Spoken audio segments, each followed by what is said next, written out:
Hi! Welcome to our channel. ఈరోజు మనం review చేయబోయే movie 'Smile Man'. Sarath Kumar garu lead రోల్‌లో చేసిన క్రైమ్ థ్రిల్లర్ ఇది. స్టోరీలోకి వెళ్తే హీరో శరత్ కుమార్ ఒక పోలీస్ ఆఫీసర్. ఓపెనింగ్ సీన్‌లో ఒక చేస్ చేస్తుండగా యాక్సిడెంట్ అవుతుంది.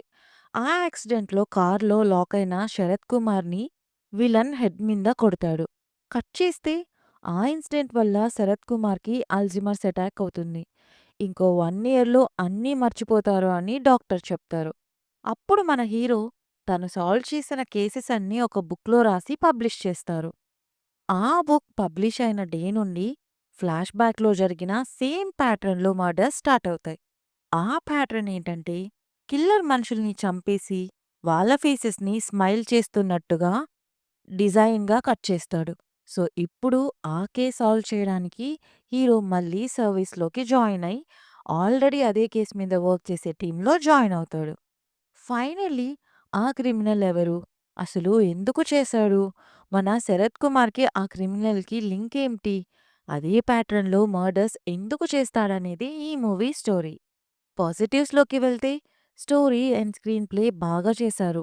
థ్రిల్లింగ్‌గా ఆ సస్పెన్స్ మెయింటైన్ చేశారు. మ్యూజిక్ కూడా బావుంది. అండ్ సినిమాటోగ్రఫీ కూడా బావుంది. పర్ఫార్మెన్సెస్ బావున్నాయి. నెగెటివ్స్ అంటే క్లైమాక్స్, రొటీన్ అండ్ చాలా మూవీస్‌లో లానే ఈ మూవీలో కూడా same reason. And Sarath Kumar గారి పర్ఫార్మెన్స్ బావున్నా, ఆ అతికించిన గెడ్డం తెలిసిపోతూ పర్ఫార్మెన్స్ ఎలివేట్ అవ్వలేదు. అండ్ ఆ స్మైల్ మేకప్ కూడా తెలిసిపోతుంది. అండ్ సెకండ్ హాఫ్ లాగ్ ఉంది. ఓవరాల్‌గా మూవీ ఎలా ఉంది అంటే, డీసెంట్ క్రైమ్ థ్రిల్లర్ సూపర్ అని చెప్పలేం. బట్ చూసినంత సేపు బావుంది. వన్ టైమ్ చూడొచ్చు. ఈ మూవీ ఆహా తమిళ్‌లో స్ట్రీమ్ అవుతుంది విత్ ఇంగ్లీష్ సబ్స్. చూడండి. రివ్యూ నచ్చితే ప్లీజ్ లైక్